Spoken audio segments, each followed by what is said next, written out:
WFYI podcasts are brought to you by TechPoint, presenting the 25th Annual Best of Tech Mira Awards, recognizing digital innovation across Indiana, April 26th at Old National Center. More, including how to nominate, at miraawards.com. What we're going to do right here is go back, way back into time. This is Butch Slaughter, and you're listening to the echoes of Indiana Avenue.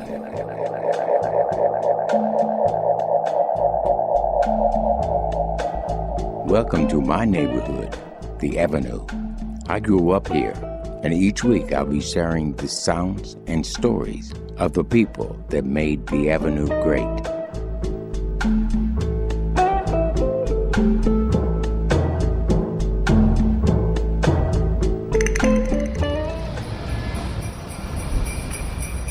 Welcome to the 2023 edition of our annual celebration of the Indianapolis Recorders Midnight Christmas Benefit Shows at the Walker Theater.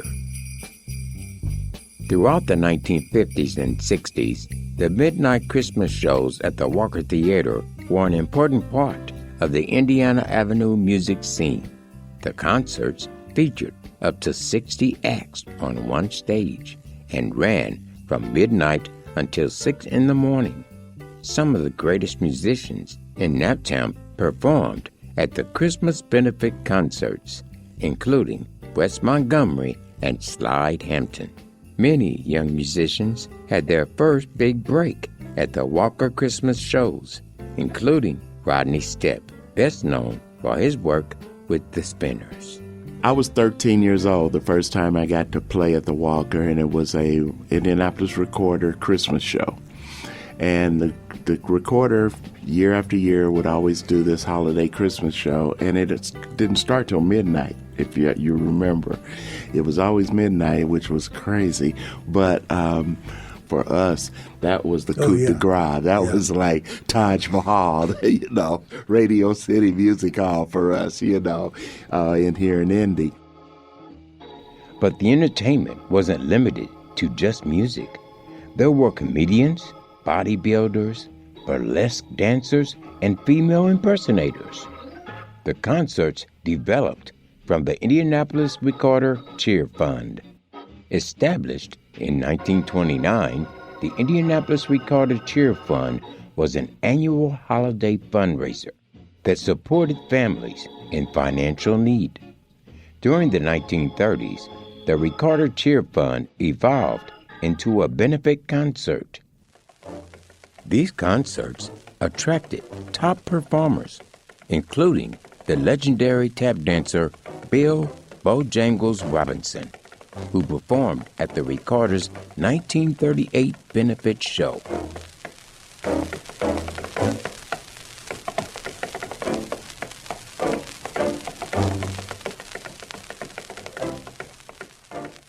For the next hour, we'll feature interviews with Indianapolis musicians who performed at the Walker Theater Christmas benefit shows, including Henry Hinch, Josephine Cheatham, Reggie Gammon, Debbie Nelson, Tyrone Caldwell, Richard Hamilton, and Joe Trotter. We'll also talk with Eunice Trotter, the former owner of the Indianapolis Recorder and organizer of the Midnight Christmas Show during the 1980s.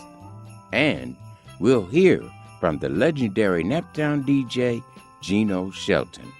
He helped to organize and promote the Walker Christmas concerts during the 1980s. We'll begin with Henry Hinch. During the 1960s, Henry performed alongside Josephine Cheatham and a duo called the Sentimentals. In 2019, WFYI's Kyle Long spoke with Henry Hinch. Henry, thank you so much for being here today. I really appreciate it. No, thank you for having me. Yeah, I appreciate you. And last time we were here, Josephine Cheatham was here with us, who was your vocal partner in the group The Sentimentals, and we talked about your incredible history as a music act here in Indianapolis. Yes. Today we're going to talk about specifically the Indianapolis Recorder Walker Theater Christmas benefit shows that happened in the 50s and 60s. And you and Josephine were a big part of these programs, right? Yes, we were. Can you remember when you first started attending or participating in these events? Well, let me back up because she was doing it before I. And what happened when we got together to sing together, then I came aboard. And it was just so remarkable and so exciting to see all these people that just coming to hear us sing. It was just like, hey, we made it. Everything is good. And so she won that time, and then they had another one. Then I won. But it was so much fun. That's back then in the day. It's not like it is now. Other singers would coach other people, pat on the back, say, man, good job, you did good. Like we were stuck up like some of these big stars are. We wasn't that way. So we always kind of, hey, you got it. Don't worry about it. You're going to be fine. And so that's how it was. We helped each other, whether they sound good or they did not. And we would always tell them, you did a great job. So that was good. But it was such an exciting time. There was so many people. And seeing the smiles on everybody's face, knowing it's Christmas time and there's supposed to be love, peace, and harmony, that's what it was. Yeah, I heard someone compare the kind of atmosphere of the event to Showtime at the Apollo. It was kind of a talent show competition. There's a little bit of competition, friendly competition. If they didn't like you, they didn't like you. Yeah. Because they didn't clap for you. So you knew you did something that was not pleasing to the ear. Yeah. You grew up in Lockfield. You were just down the road from the Walker Theater on the Avenue. Mm-hmm. When did you start attending these Christmas benefit shows? Let's see. I knew it was when Martha Reeves and Vandellas, because I did one of their songs, Love, Love, Made a Fool Out of Me, Foolish Love, something like that. And so after that, it started coming every year. They would want to hear us again. So we kept going and kept going. As long as they asked us to come back, we kept going. And that's how it started when I first did that song, Love Does Foolish Things. That's it. And I remember doing that song. I won. So I was really excited about that and happy. Yeah, one thing that's interesting to me about this event is that it wasn't a typical concert from 8 o'clock to 10 o'clock at night. This started at midnight and would go all the way till 6 a.m., right? Man, yes. It went on and on and on, and we didn't care because after we got to sing, we went to breakfast and things like that. We had a great time. It was just so much fun, It's not like the entertainers today, the local entertainers, they just, I don't know they just don't do like we did. So other than that, it was all about just having a good time, Even if we didn't get paid, we didn't care. We were just out there having a good time, wanted people to hear us sing and everything, and they're giving us claps. Boy, that's worth $1 million when they're cheering you to come back. Of course, we couldn't come back because they had so many other entertainers there, so we had to respect the time and everything. But such a best feeling in the world, I'm telling you. We felt like we just big stars, But we were big local stars. We got so many local stars, so much local talent here in Indianapolis. Wow, this could be another Motown. It really could. Were you a teenager at this time when you started participating? I was a teenager. What did your parents think about you hanging out all night at the Walker Theater singing? Were they supportive of this, or were they? My mom, you get me out of the house, she was happy, No, I had a good mom. It's just, boy, are you thinking about singing? I said, Mama, you told me I couldn't sing. And that kind of hurt my feeling. She said, well, you got to prove to me that you can sing. I said, come to church. Come to church. And they gave me a song to sing. And Mama, I'm going to make you a believer. I'm going to let you know that I can sing. So she came. I did my song. And then she said, all right, son, you can sing. And one thing I think is interesting about these Walker Christmas shows is it brought a lot of people together, and it gave opportunity for a lot of young musicians who are really early in their career. And this is kind of where you guys came together as a singing duo. Yeah. Yes. Tell me about what that meant to you to have that opportunity to sing to this large audience in this theater as a young performer. That must have been really encouraging and inspiring for you to continue in your craft. I was so scared and everything, but I tell you, Like I said, me and Joe, we always have a prayer before we go out to perform. We put our hands together and we bow our heads and close our eyes and we have a prayer and say, Lord, it's your will. Let it be done. Let us do a great performance. Not for no show, fashion, or, just let us do a good job. And that's what we did all the time. We just prayed each and every performance that we do. Before we go out on stage, we say a prayer. And that's what's got us through. Yeah. And you got involved with these Walker Christmas shows in the 1960s when you were a young man growing up on the Avenue. As the Avenue went into decline, so too did the Walker Theater. Yes. And they discontinued these performances for a brief period of time, I think in the late 70s, early 80s.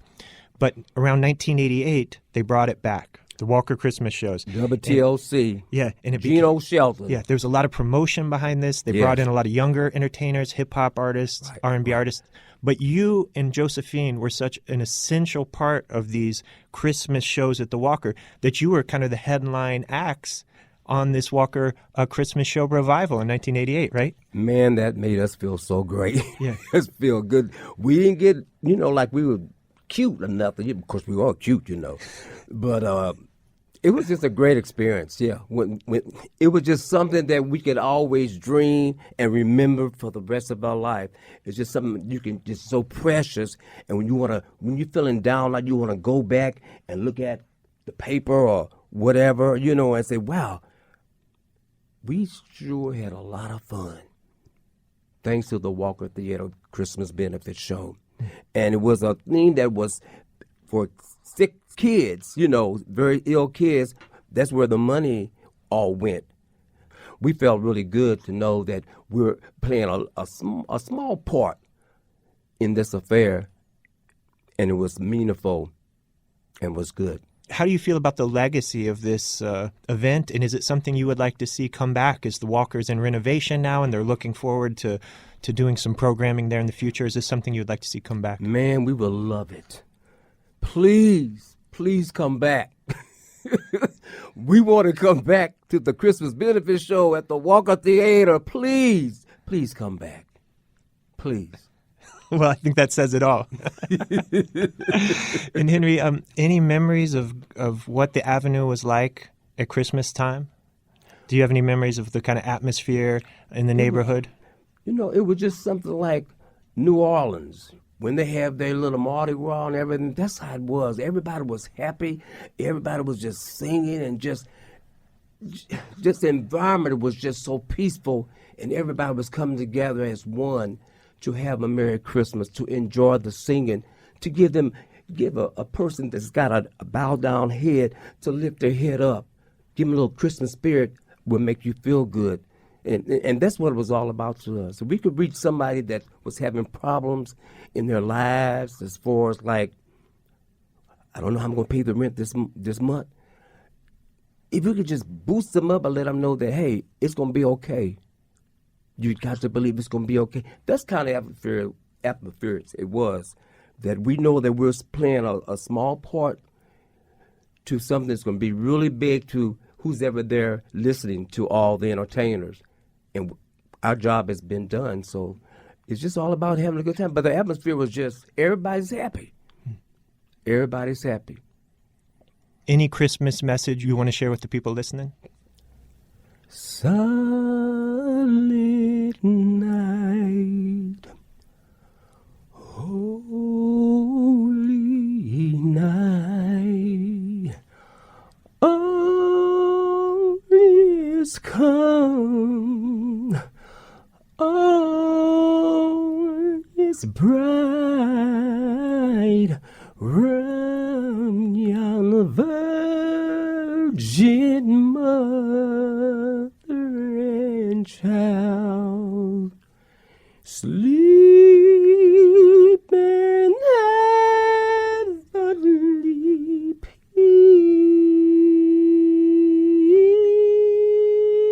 sleep in heavenly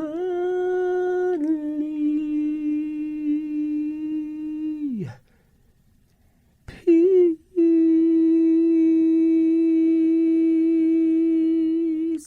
Merry Christmas to everybody, and have a Happy New Year. Thank you, Kyle. This is Butch Slaughter, and you're listening to the echoes of Indiana Avenue.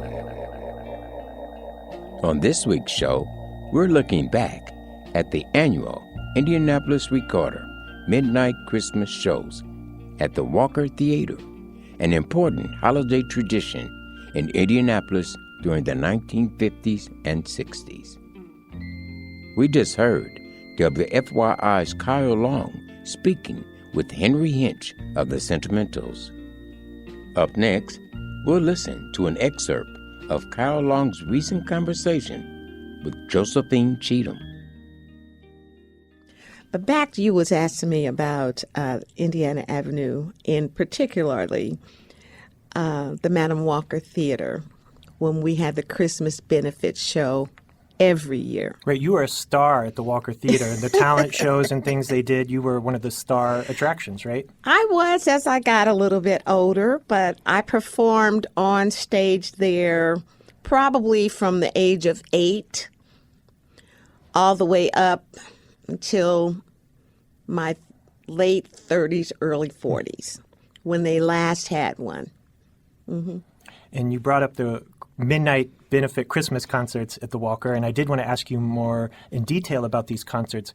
They were fundraisers for families in need. They'd happen around Christmas time, and it would start, 11 and 12 o'clock at night, run until 6 in the morning or later, and it would feature not only young entertainers like yourself, but also some of the veteran stars of Indiana Avenue. And if you look back through the years, I believe they started in the 1940s. Yes. You know, people like Wes Montgomery and Thurston Harris, who had a top 10 hit record, played at these midnight benefit Christmas concerts. Tell me a little bit about how you got involved in these and the atmosphere and any memories you'd like to share. I think it was Mr. Edwards that really got me involved in that. He was big on pushing me to do different things. And when I went, we did have to audition. Even back then, we had to audition, and I can't remember. I think I sang Somewhere Over the Rainbow or something like that. And they said, yep, we want this one in here. She's going to be our youngest one, but we want her in there. And so that was the beginning of a yearly thing for me. Dozens of performers would participate in these events, right? Musicians, dancers. Everybody. All sorts of entertainers. All sorts of entertainers right from here in Indianapolis. Indianapolis was a mecca of awesome entertainment. Awesome entertainment here. All kinds, like you said, all genres. And the benefit show was where they just strutted their stuff. And it was a packed house every year. Every year. What did that mean to you as someone 9, 10, 11? I don't know how old you were, to be able to perform in front of this full theater of music fans. And what was that experience? What did that mean to you? Well, at first, I think it was just, I couldn't believe it. I couldn't believe it. The first time I heard the applause, I mean, so thunderous applaud, the whistles and all this. And I was like, they doing that for me? You know? And when I would come back and do it again, and they do it again. And it felt good. It felt welcoming. I felt like they loved me. They wanted to hear me sing. And so kind of the audience bit me and my music bit me. So it just kind of went hand in hand. And would you hang out there all night and watch the acts? Of course. Yeah. Of course I would. I couldn't miss it you couldn't go to sleep. Every act was phenomenal. Every act was phenomenal. So you didn't want to miss anything. Do any memories stand out in your mind looking back at these Christmas benefit shows? There was a guy, I don't know if you've heard of him. His name was Baby Leon. Of course, from the Presidents. And, the great Baby Leon. All right, is everybody ready? Yeah!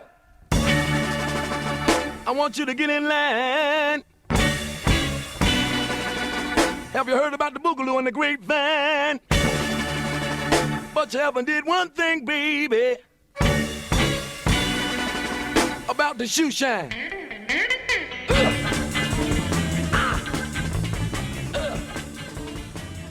Baby Leon was just awesome. He was a personified performer. He could hit the high notes and the low notes, and he could do the splits, and he would twirl, and I mean, he was awesome. He sticks out to me. And Lottie the Body.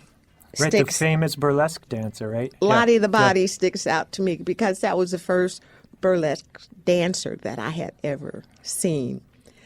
And she did things with her body that I don't know how in the world she could do it, but it was in good taste. Even though it was burlesque, it was in good taste, and I liked it. Another type of entertainment that was featured all over the Avenue, and specifically at the Christmas benefit shows, were the female impersonators. What did you make of that? Do you remember some of the female impersonators that used to entertain? I'm trying to remember, but there were lots. There were lots, and they were beautiful, and they were entertainers. They were truly entertainers. And back then, I knew that they were men, but they were pretty men because they was dressed up as women. And I didn't know what a female impersonator was. This was an entertainer as far as I was concerned. So, but they were awesome. I wish I could remember some of the names, Kyle. You probably know some. Like Candy Laverne? Do you remember that? Yeah. Tanya Dupree was her name. Tanya Dupree. The snake dancer. The snake dancer. Yes. Oh, that was awesome. She'd be on stage doing that thing with the snake. And I would always be kind of scared that the snake was going to get off and, and slither into the audience. One thing that interests me about this is these are people who might not have been accepted in other facets of society at that time, yet they were able to find a place within this entertainment culture. Why do you think that is? Why do you think they were accepted on the Avenue and in this circle of entertainers? Everybody that was an entertainer was accepted on the Avenue. I mean, we saw people just as people. I knew that they were different, but they were beauticians, they were musicians, you saw them in restaurants. They were just people, and they were accepted for who they were. Do you think that the segregation and the discrimination that the black community of Indiana Avenue had faced in their lives kind of played a role in them being more empathetic to these entertainers? I think so. Yeah. I think so, because we were a community of people. It was our community, and that community stuck up for each other, and we cared for each other. So yeah, it was different. Segregation on that part was good for the black community because it brought us a tighter knit.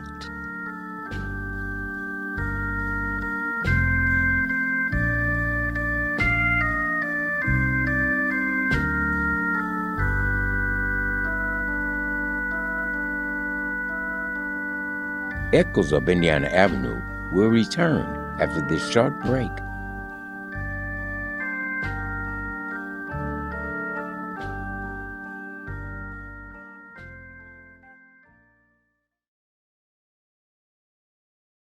This is Butch Slaughter, and you're listening to the Echoes of Indiana Avenue. On this week's show, we're looking back at the Indianapolis Recorder's midnight Christmas shows at the Walker, an important Indiana Avenue tradition during the 1950s and 60s. Up next, we'll hear from Eunice Trotter, a veteran Indianapolis journalist and the former owner of the Indianapolis Recorder. Eunice performed at the Walker Christmas concert as a teenager during the 1960s, performing with the group Sam and the Soulettes. And during the 1980s, Eunice was one of the organizers behind the concerts. WFYI's Kyle Long spoke to Eunice earlier this year. Eunice remembered the soul singer, Baby Leon, being the star of the Christmas concerts. Baby Leon, I remember he was in all the local clubs, and he was an entertainer. And so much like the King James Version kind of entertainment, just didn't sing. He was all over the place like a James Brown. And, I remember him, though, more so working with some of my own family, like Buzzard. He worked with them, highlighters. And I just remember, and, I didn't really ever know the personal side of a lot of these folks. I would see their entertainment side. But Baby Leon performed at one of the 2 or 3 Recorder Midnight shows that I brought back. And it was a lot of local talent that we had at that show. The Recorder Midnight show, for listeners who may not know about that show, started at midnight at the Walker Theater and went all night. And so people would BYOB and they would just have a great time. And that used to be a regular entertainment staple here in Indianapolis through the 40s and 50s and even into the 60s. And then it ended. And then when I got control of the Recorder, I brought that back because I thought that was such an important way to highlight our local talent. So, we had just a slew of local talent that would perform all night, steppers and, comedians and, vocalists and groups and dancers. It was just a good time just to show people who we were and the kind of talent that we had here right in Indianapolis. I'm very glad you brought that up because I did want to ask you specifically about this. I do a show every year around Christmas time looking back at the midnight shows because they were typically held in December and were held as a fundraiser for families in need. That's right. It was a charitable event. It started in, I think, the 1940s, as you mentioned, and was a tradition that kind of went on sporadically until your time at the Recorder, and I think after you left, it sort of sadly kind of fizzled out. Yeah, they didn't do it again. Yeah, which is a shame. It was a lot of work. And they should bring it back. Yeah, definitely should bring it back. Everybody wants them to bring it back. Oh, yeah. You hear that, Recorder? Bring back the midnight show. And, you've experienced this from different angles because Sam and the Soulettes performed as an act in 1969 at the Christmas benefit concert. Do you remember being there as a performer? Yes. Yeah. Yeah. Boy, where do you get all this information? Oh, we're going to put you to work with the FBI. My goodness. What do you remember about, because you're a teenager, you're up all Scared night to playing. death. Yeah. I'm just scared to death. Where because that venue there, it's a huge Walker Theater. Yeah, it's a huge venue. You're on the stage. People are looking at you, although you can't see them looking at you when you're on the stage. So, but we did it, and we pulled it off, and we got our applause, and we went backstage. I just remember us just laughing and being, having this kind of high elation, of having been able to, do our thing. And, you just think, though, you're a teenager. And see, 1916, I was born in 53. I would have been 16 years old in 1969. And, that would have been a big thing. That would have been a big thing for me. And a couple people have mentioned to me that the atmosphere was like Showtime at the Apollo. Because if they didn't like you, you were going to hear about it. Oh, you would. Yeah, you got booed off stage. Yeah, basically. we didn't get booed. So that's what was really another. Yeah. That is so true. Yeah. People, you would get booed. Even during the midnight shows that we did, there was some of that on the edge of that. But most of the entertainment that we had, we would handpick versus, having people come up and audition and all that. We would just pick out who we wanted to. So we tried to make sure we had good talent during those shows when I was there. But past midnight shows, the hook would come out. Right. And this started at midnight, as you said, and would go on to what, 5, 6 in the morning? Yeah. Yeah. Sometimes daybreak. Depends on how many acts. And I think for us, it was in the winter, and it would go till at least 4 or 5 in the morning. But 5, 6 was not unusual. And you mentioned that this was a showcase primarily for local talent, right? Yes. And entertainers like Wes Montgomery performed at this event. The big celebrity musicians of Indianapolis would perform there, as well as newcomers and teenagers like yourself. Yes. One thing that interests me about this as well, and I had a couple questions for you on this topic, is that this wasn't only dancers and singers. there were all sorts of acts, and that included female impersonators, which were a big part of the Avenue culture. And do you remember seeing some of those artists performing at that time? And what did you make of that? Yeah, I used to go to a place, I can't remember, The I think it famous was door. And Betty Kay's social club. Kay's, Yeah, I want to ask you about this. Yeah. I had a lot of gay friends or, drag queen friends because of our neighborhood and because of writing for the Recorder. So I would go there and do reviews of their shows, too. And I would do honest, reviews of their acts. And so they had a lot of appreciation for the kind of reviews that I would try to give them. I had a lot of interactions with them away from that scene and got to know them as people. Matter of fact, one, John, who's now deceased, his name was John Taylor, called himself Jackie. He's taught me how to put on makeup. And so when we would get ready to do shows, he would do our makeup. He'd put on the eyelashes and the wigs and all that stuff, the powders and all that, because we didn't know what we were doing with that stuff, but he did. And so, we had a great relationship.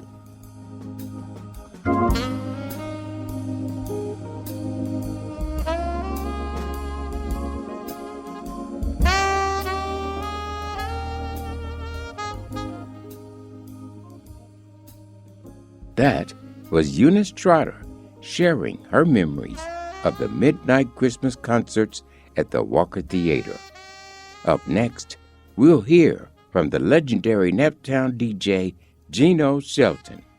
He helped to organize and promote the Walker Christmas concerts during the 1980s. You mentioned the Walker Theater, and I did want to ask you a few questions about the Walker Theater. Sure. You had a pretty significant association with them at a time. Every year around Christmas, too, I do a program looking back at the history of the midnight Christmas concerts at the Walker Theater. Wow, yeah. And, I go all the way back to the roots of this celebration, and which I think started in the 1940s. It has a long history. You were part of what is to this day the final Christmas concerts at the Walker. Right. I believe in 88 and 89. Right. You coordinated all the talent, promoted the event. Tell me about your involvement with these concerts. I know you're working with Eunice Trotter at the Recorder because this event had been historically sponsored by the Recorder. Tell me about your involvement in this and kind of your association with the celebration. That event is funny that you mentioned that event because I remember it, but I don't.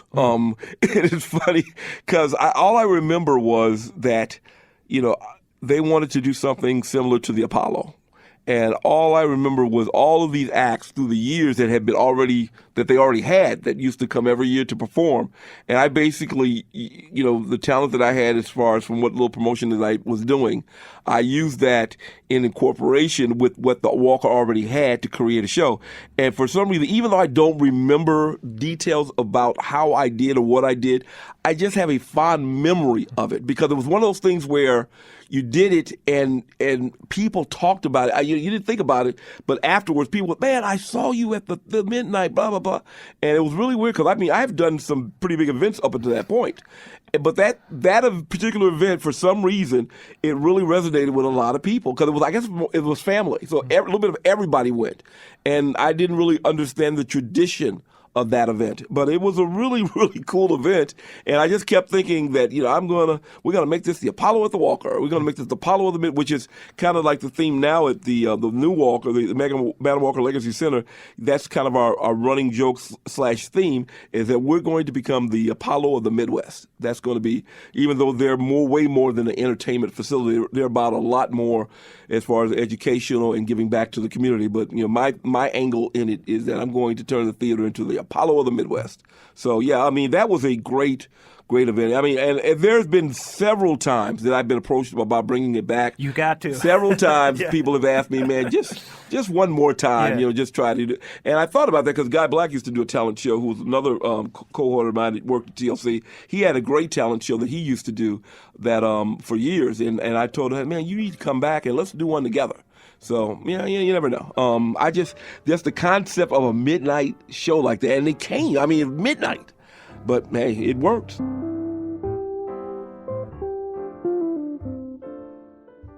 That was Gino Shelton sharing his memories of the midnight Christmas concerts at the Walker Theater. So many Naptown performers can trace their roots back to the Walker Christmas concerts, including the late Joe Trotter, best known for his work with the funk band Amnesty.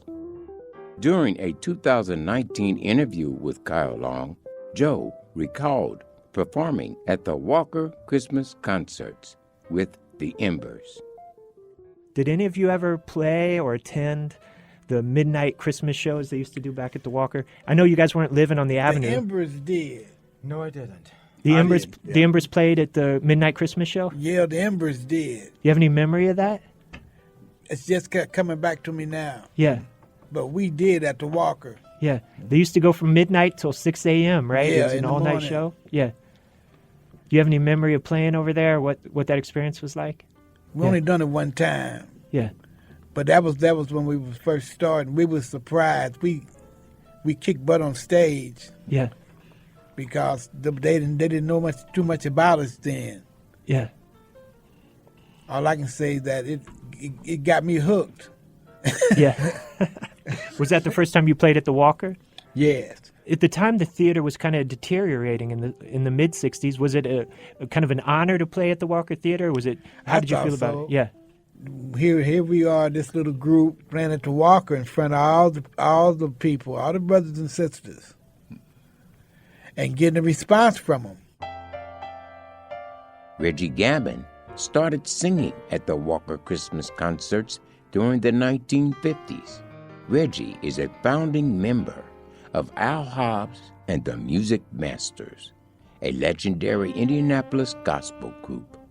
But during the 1950s, he was singing rock and roll with the Six Thrills. Now, earlier then, we were in rock and roll groups in school. Yeah. What were some of the groups you were in? Yeah, well, I was in the Six Thrills. The Six Thrills. And Paul was in the Titanics. Titanic. Okay. And you were singing doo-wop or R&B or rock and roll? Well, whatever it was. Yeah. Every year at the Walker Theater, they'd have, every Christmas, they would have a benefit program. I don't know if you knew. I've been I want to ask you about this. It was for the recorder and Walker would do big Christmas, and they have music all night long. Yeah. And you performed at these? Oh, I was there every year. With the Six Thrills? Six Thrills, man. And we were the best with the Titanics. Well, they would win one year and Titanics will win another year and everything. And well, we was on all of that stuff. And we used to sing that, boy, the girls be screaming. Yeah, those were the days, man. In 1970, Reggie Gammon recorded a Christmas album with the Music Masters titled Joy to the World. We'll hear the title track from that album now.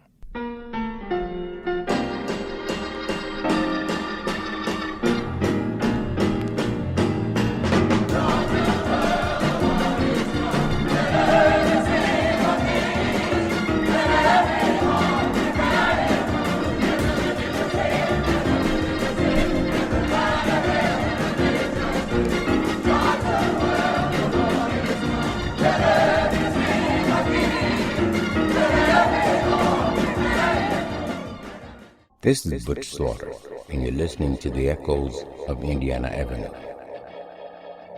That was Al Hobbs and the Music Masters with Joy to the World.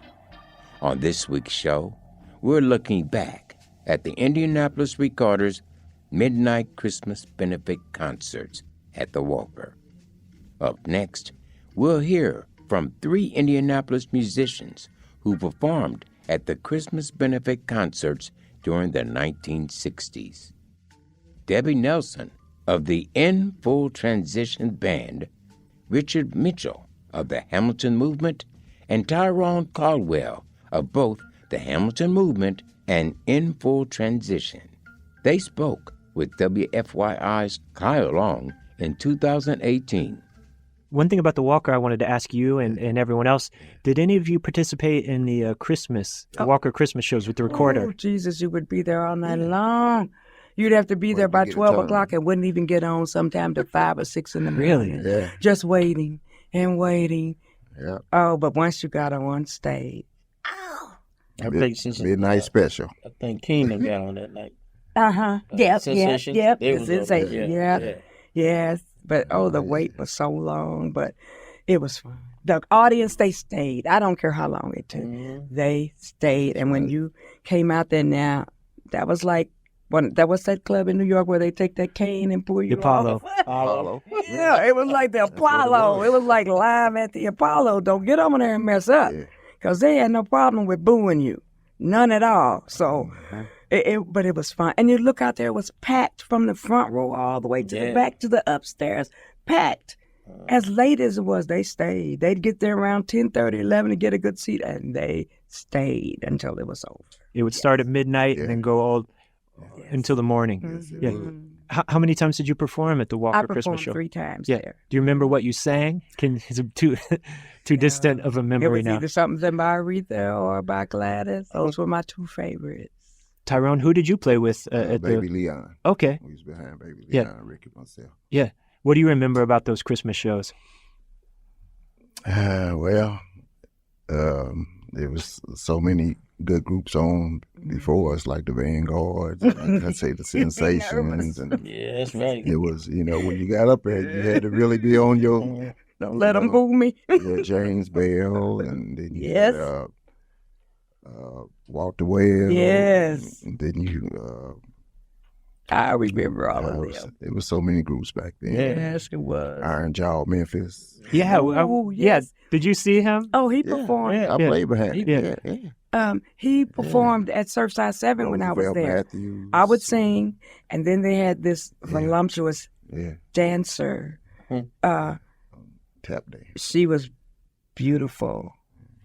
She was just as nice looking. She was beautiful as a woman. Tanya Dupree? Candy Laverne. Candy Laverne, and handsome as a man. Yes, she was. Beautiful as a woman She was. and handsome as a man. I saw her in a suit, hair, everything. I didn't even recognize her. She was on her way to a funeral. But then I've seen her turn it out if she had to in there because the man didn't do what he was supposed to do. Pull that seat out for me. You know better. Sure.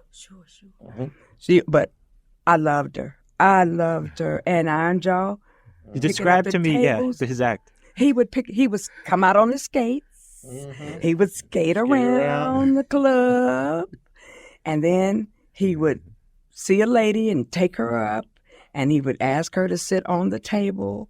She would sit on the table. He would bend over, still in these skates, and pick the table up with the lady sitting on it. With his teeth. I said, I was young then. This man can chop my head off if I ever made him mad with one bite. I mean, you can pick up a table that was 2 to 3 inches thick and skate around with a woman sitting on it. He really was Iron Jaw. He really was. Yeah, he could skate. Yes, and could skate very well, tremendously well. Did you ever perform with Tanya Dupree? The name is familiar. With snakes. Oh, yes. I've been to her apartment. Oh, really? She put the snakes around me. I was trying to remember whose house did I go to that had snakes. That's who it was. What do you remember about her act? I couldn't believe it, how she would put those snakes on her. But I wasn't afraid. I wasn't afraid of them or anything, but a lot of people's like, no, she would come near them and like, don't do that. And I wanted to ask each of you, in the 1970s, the Avenue went into decline. IUPUI started buying up properties. The highway expansion had already made an impact on the neighborhood.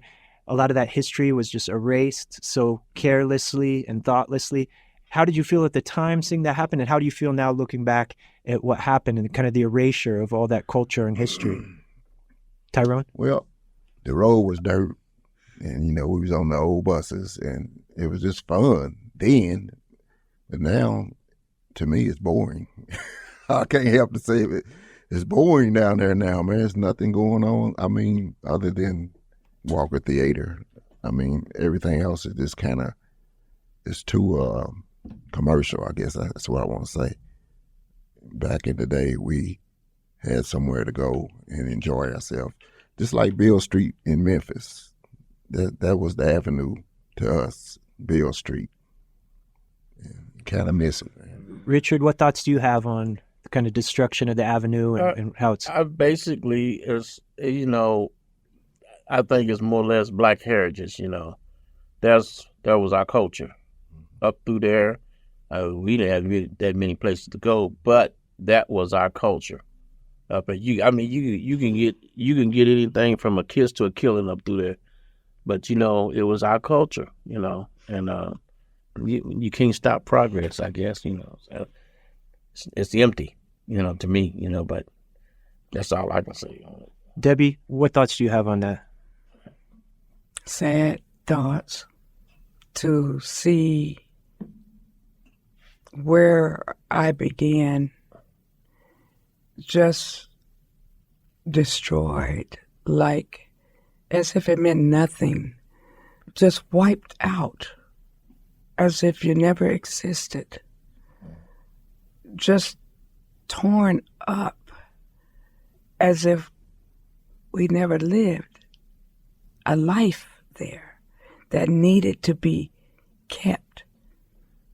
It needed to be recognized by everybody of the gifts that we brought forth.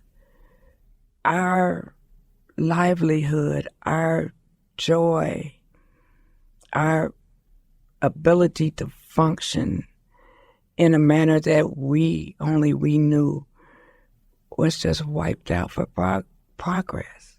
And the memories they can never take that away, those memories. But I just wish they had left it. I just wish they had left it. And I agree with Tyrone. They need this since you took it. Why don't you put a few clubs along the way here and there? Start pulling the people back. You know, have some fun. It's just so stripped and commercial. It's just like he said, it's just dry. It's like, I think of in the Bible, the dry bones. It's nice and it's doing a great job and it's housing all these people and that's good. But where is the soul of it? There's no soul to it. It's just buildings and people who mainly have no idea of what was there before them.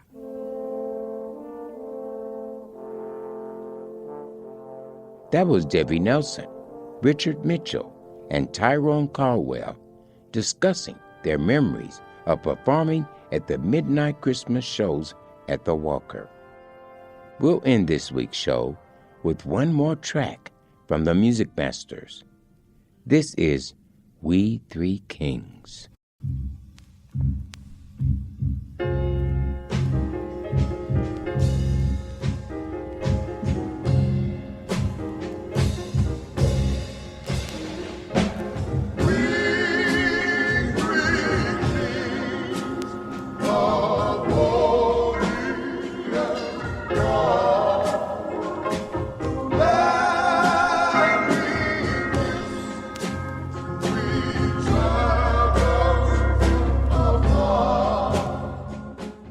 Thanks for joining us for this look back at the Indianapolis Recorders Midnight Christmas Concerts at the Walker. You can meet me here on the Avenue again next week, same time, same place. And you can find the Echoes of Indiana Avenue podcast on Spotify, iTunes, or wherever you download your podcasts. Echoes of Indiana Avenue is written and produced by Kyle Long and hosted and co-produced by me, Herman Butch Slaughter. Nobody knows on Naptown, baby, like I do. Nobody knows on Naptown, baby, like I do. If you will stop and listen, I will tell you a thing or two. When you get lonesome and want to have some fun,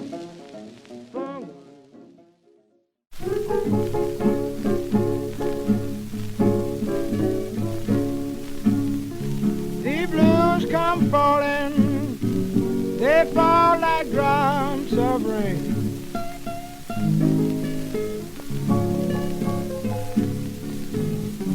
The blues come falling, they fall like drops of rain.